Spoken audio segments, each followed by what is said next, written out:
Hi hello నమస్తే welcome to my ఛానల్లో తెలుగు అమ్మాయి.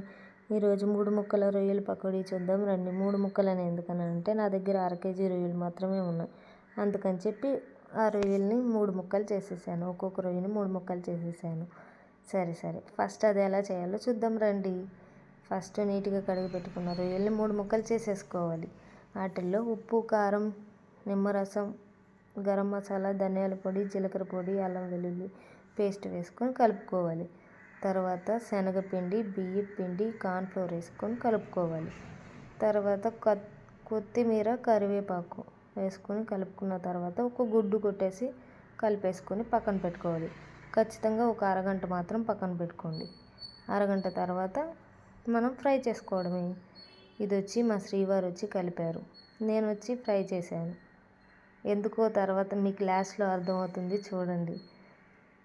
ఇలా కలుపుకొని ఒక అరగంట పక్కన పెట్టేసుకోవాలి. అరగంట తర్వాత వాటిని ఫ్రై చేసేసుకోవడమే.